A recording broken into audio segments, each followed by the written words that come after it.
Я хотів би запросити до слова нашого викладача, кандидата соціологічних наук Олексія Шестаковського.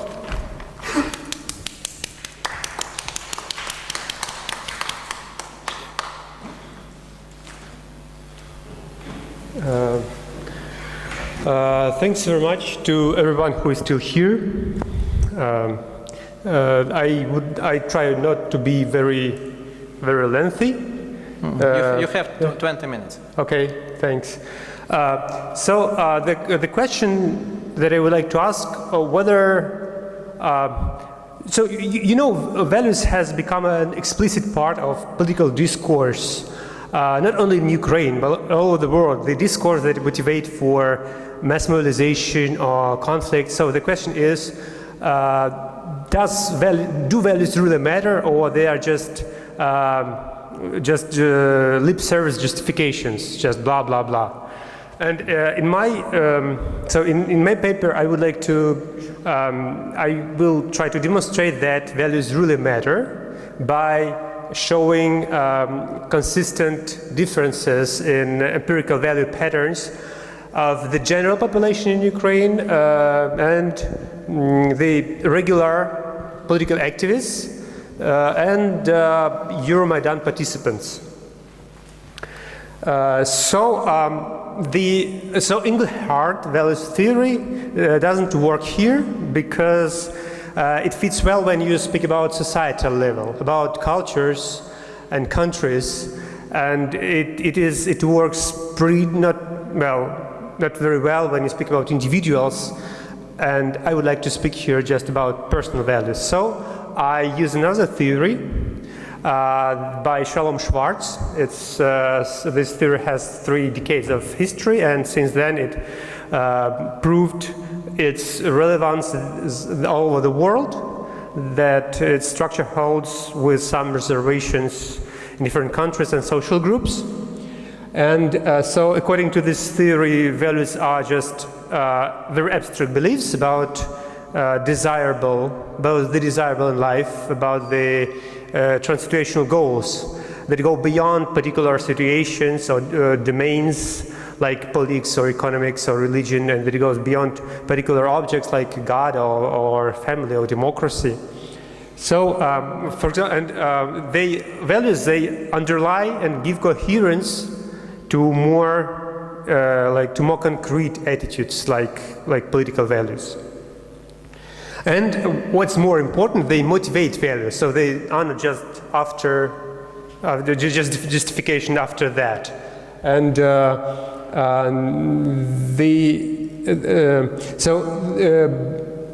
in most classical form, Schwartz theory encompasses 10 values that are situated in this circle, and that can be grouped in more in higher order values, like the self-direction and stimulation values that are opposing to conformity, tradition, and security values. That openness values are opposite to conservation values, and the universalism as benevolent and benevolence are opposite to achievement and power values. And hedonism is usually considered to be something in between openness to change and self-enhancement values. And what is very important to note, and Schwartz always underlines that, but it's rarely used, usually in the study, but I would like to use that feature of the theory, that all these values are not essential distinct constructs.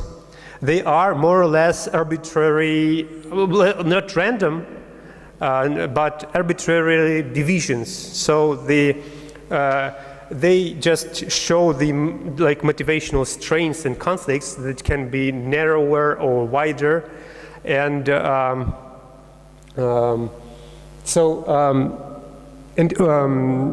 one more note about the circle. Why they are structured in circle? The thing is that the neighboring values, they usually go together. They have pretty much big positive correlation, and opposing values they are conflicting, and usually they have very low or or negative correlations. So this structure of values conflicts give dynamics to the whole value system. And it is used in European Social Survey, a big cross-national survey project, and in the form of, so the instrument that was used is so-called PVQ-21, Portrait Values Questionnaire with 21 items, and there are 2 items per value, except universalism that has 3. And I would like to to make one more note about refined theory of Schwartz values that I think it will be useful a little bit later, that if you take more questions, you can see that you can distinct more narrowly defined motivational constructs. And you can see that some values can be split into 2 or 3, for example, and some new values can emerge. What I would like you to look at is conservation value sector, because is that what will be relevant for the further for my further talk. So you see that security value can be divided into societal and personal security. Conformity values is also split into into rules and interpersonal conformity.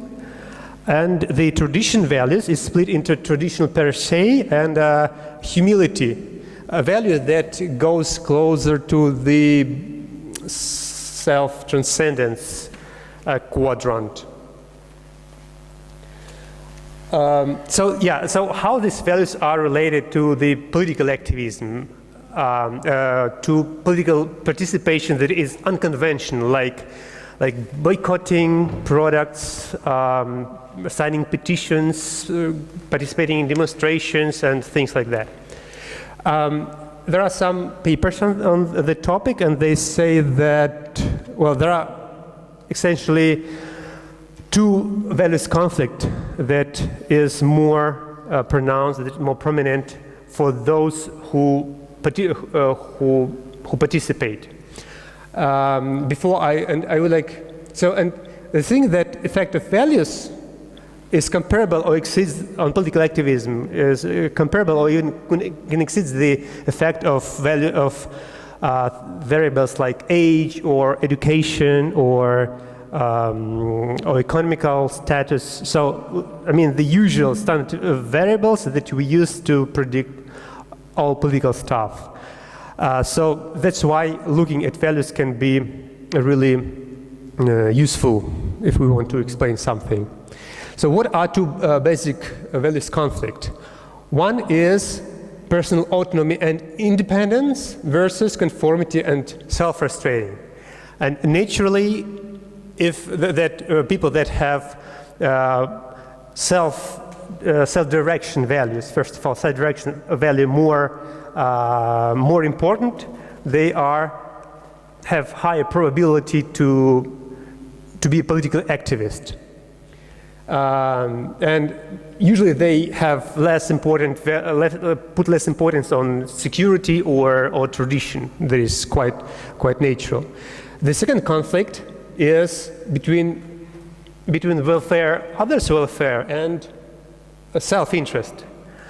And it's like, so it's in terms of values, it's conflict between universalism values and power or achievement values. So the thing is that people who go and participate in political protests, first they value independence of thought very much. But secondly, they do not want to be independent and autonomy only for themselves. They want it for the others too.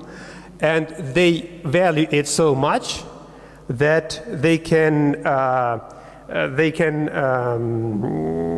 go through some personal inconveniences, because for political, it is a problem of of collective action that is, well, why should you go to the protest if you personally doesn't make a difference? and the others can make a difference. So the most profitable way for you is not to participate, or just to wait while everything happens. But if everyone will think so, there will be no protest. But if there are many enough people that value both independence and welfare of others, then you probably will have higher percentage of unconventional political activities in society. So the problem with post-communist societies is that this model works not so well for them as for Western democratic countries. The overall effect of values on political participation is lower in terms of explained variation by regression. The second conflict between universalism and self-enhancement usually doesn't work. We don't have such correlation. So what can be explanations for that? The explanations that I saw in literature so far is that democratic societies put less restrictions on value expression and expressions of values. So people just have more possibilities to participate, so they participate. But I would like to offer another explanation, so-called conservative universalism. So it's an observation that was made by Schwartz and Anat Bardi in 1996, when they discovered that in post-communist societies, you have conservation and universalism values very highly intercorrelated, much higher than in democratic societies. And by the way, in this sample, they didn't have Ukrainian samples. They made their inferences basically on samples from Poland, Czech Republic, Hungary, Estonia. So it's even more interesting to use it here in Ukraine. So the thing is that they consider it to be a heritage of overwhelming communist ideology, that if you value equality, welfare of all people and peace, then you should value order and security at the same time. And no matter whether you were pro-communist or anti-communist, because if you were anti-communist, you just reject these values. But still in your head, they were it was one construct. And it really has a consequence for particular attitudes that are politically relevant. For example, in Western countries, in Western Europe, religiosity has much higher correlation. Well, it's highly correlates with tradition, with conformity that is natural, but it has no high correlations with universalism. But in Poland or in Ukraine, universalism is highly correlated with, has significant correlations with religiosity or homosexuality. In Ukraine, you see that if you are more universalist, so more tolerant, empirically you are less tolerant to homosexuals. At first it seems counterintuitive. But if you remember that universalism has high correlations with conservation values like traditions and security, so it becomes more explainable. So what are my hypotheses? So first, I think that values conflicts are strong among Euromaidan participants than among general population. And also self-reported political participation, I think that it's less demanding than Maidan, so I hypothesize that there should be the same conflicts, but to a lesser, they were less, they could be observed to a lesser degree. Then, my idea is that because of conservative universalism, we don't have additional source for value conflicts that will bring us to the streets. And that's why we have generally lower level of political participation. But I think that if people went to Maidan, they should have these values split, like conservative and universalism. And additionally, I used confirmatory factor analysis approach instead of what usually has been used, like just making average of items to find the scores of values. So the data basically came from two data sets. Euromaidan data about Euromaidan participants were collected in December 7th and 8th in 2013 during the biggest demonstration that has ever had place in Ukraine. And it was made by an initiative group of sociologists that I'm very grateful to. And the rest of, and it could be considered more or less representative of Euromaidan participants. At least I think it's the most representative sample that we have. And also I had a data set of representative Ukrainian sample that came from European Social Survey of 2013 as well. And I split these samples into two, into general population and into, I call them regular self-reported activists. In ESS, you have the scale when you are asked, like, during the last 12 months, did you participate in demonstration or sign a petition, and so on, so on.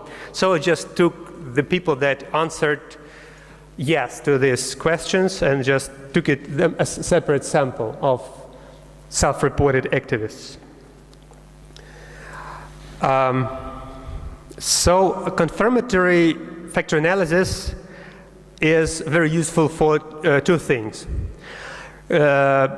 First, we should to prove that the values really have the empirical structure that we hypothesize. Second, we should prove that values are understood, so measured, the same, pretty much the same across different samples, across different groups. When we just take responses to 2 or 3 questions and find an average, we cannot test whether these assumptions are true or not. So, so that's why I use that. And if you use confirmatory factor analysis, well, it's the PVQ-21 scale of Schwartz values that I used is not really fits well to confirmatory factor analysis because it has it doesn't have a lot of items per one value. So the values should be pooled together to have more or less satisfactory models. So the empirical structure that I used and that that could be observed across all 3 groups, general population, activists, and Maidan participants, is that. So first is, so one value is stimulation and self-direction pooled that were opposed to security and to traditional conformity values. Hedonism is separate value, power achievement is separate value, and benevolence universalism is separate values. And, well, it's like sort of visualization from a software that I used. So first I need to prove that they prove a thing that is called measurement equivalence, that all values measured, that the instrument measured values equivalently across all 3 samples. And I found out that 5 of 6 values are measured well, pretty much equivalently enough that give us the right to compare the average scores, except one value, that is security value. And now I would like to draw your attention to the most unexpected finding of my study. Why? So the values on so this conservative universalism values in Euromaidan, they really split. But how did they do that? They didn't just split into universalism and conformity and tradition values. They did it in a more unorthodox way. So for conservative values, we have like 2 items for conformity, 2 items like basically questions, 2 questions for tradition, and 2 questions for security. So security personal item went to quite another construct, to achievement power value. Then tradition, then conformity went together with tradition item that is for humility. It is another value construct. The third value construct is that takes 2 items, that security societal value and tradition value per se. And this, so basically we have this achievement, like 1 item went to achievement power. Conformity and humility formed the value that I called submissive, like submissive conformity. And the last 2, like tradition and security social, had a correlation with universalism values that equals to 1. I mean that it was really indistinctive from self-transcendence values. So like on this circle, this universalism, conservative universalism values, just the left part of the circle. So we see that it really holds at Euromaidan, but you have the middle triangle that is sorted out, and now it's opposes to self-direction stimulation. So now you could have 2 values conflict that you need for bigger political activism participation. So, and if we compare latent values average scores, well, latent means, we can see that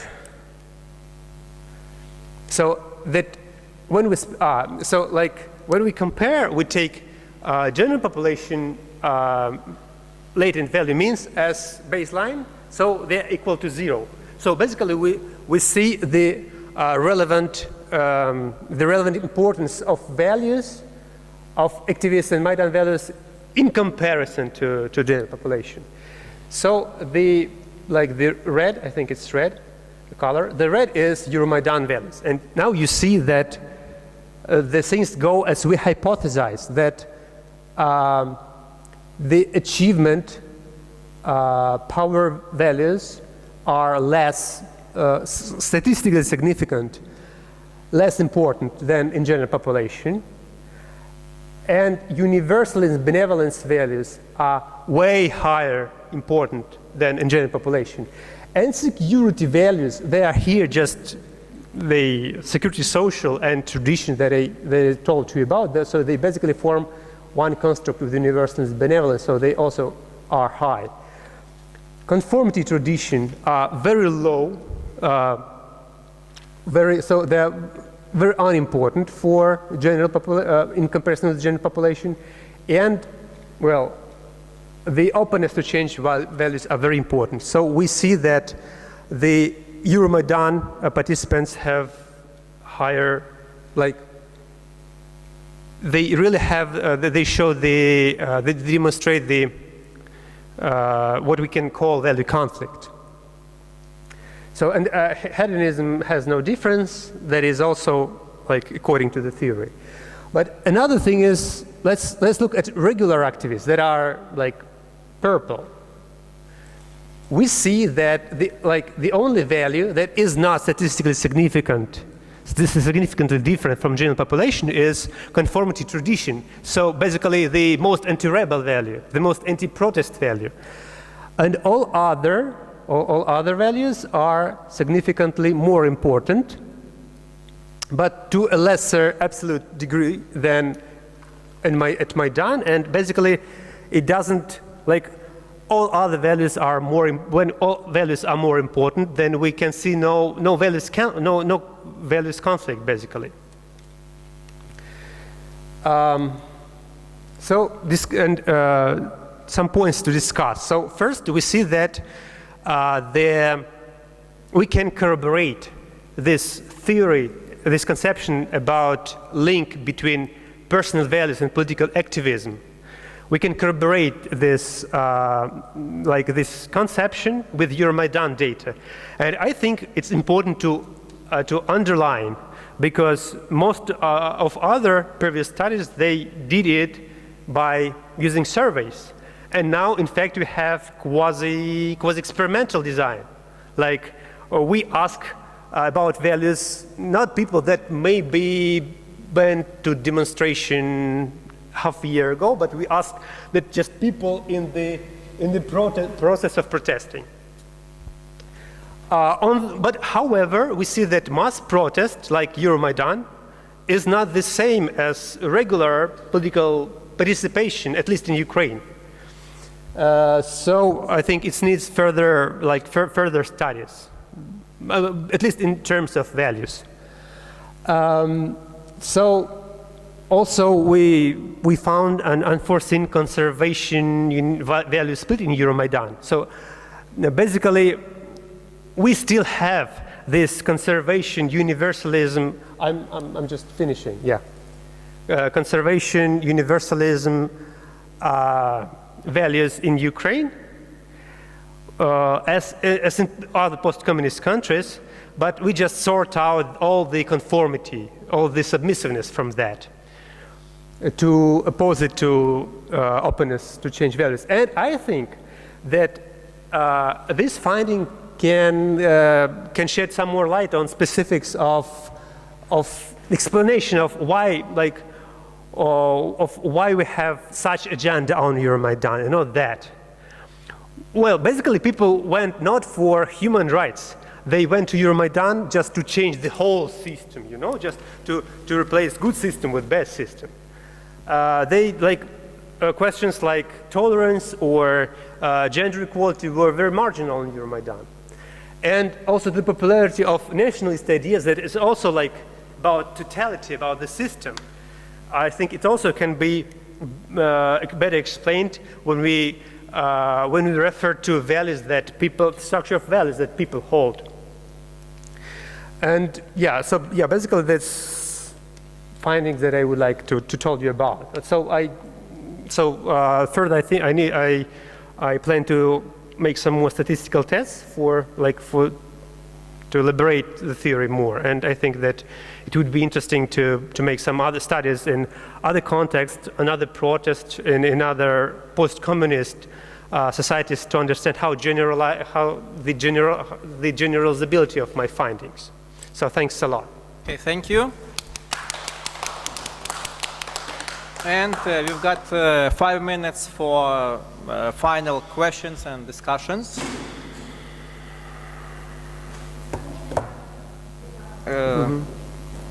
Прошу, Олена Геннадіївна.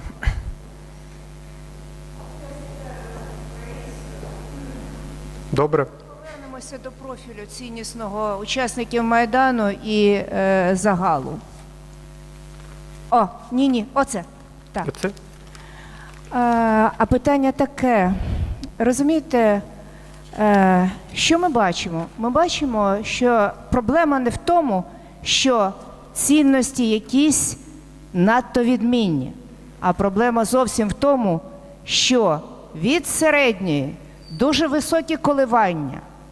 Це зовсім інша особистісна структура в цих людей. Розумієте?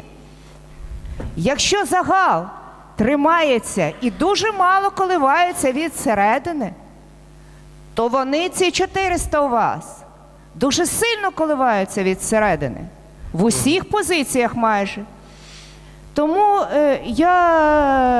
моє запитання таке, чи ви впевнені, що це валідний інструмент, щоб пояснювати їх політичну участь Шварцем? Дякую. Він якраз виявився більш валідним, ніж я сподівався. По-перше, широкий загал тут, ми тут нічого не говоримо про широкий загал, оскільки він тут в моделі дорівнений до нуля.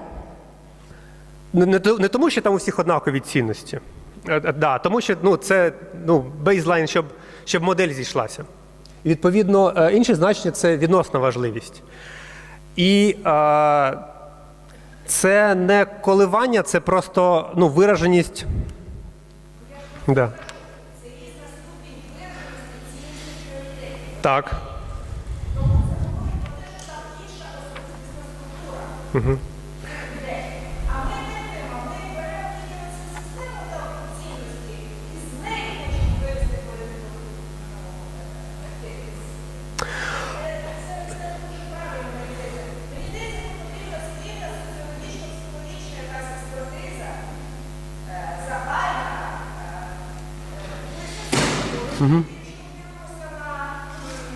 Ціннісний профіль українських росіян, тому весь час пишу, що різниці немає. Це емпіричний факт. Емпіричний факт. Так само емпіричним фактом є, що в Росії є такі люди, як тут, на Майдані. Угу. Вони там голодні були, вони там сидять. Ті люди відрізняються від загалу. Ті, що повинні, ті, що поведуть. Сама політична активність пов'язана з масою зовнішніх вибір, а не лише з особистісними пріоритетами. Я не хочу сказати, що вона пояснюється лише ціннісними пріоритетами. Я такого не казав. Я говорю, що це дійсно має значення. І як показують, принаймні як показують попередні дослідження, значення не менше, ніж традиційний соцдем. І тому нам варто вивчати. Щодо того, наскільки це релевантно, наскільки це валідна методика. З одного боку, виходячи історії із інших досліджень цінностей і політичних установок, що проводилися, не в Україні, в інших країнах, але менше з тим, підтверджується, що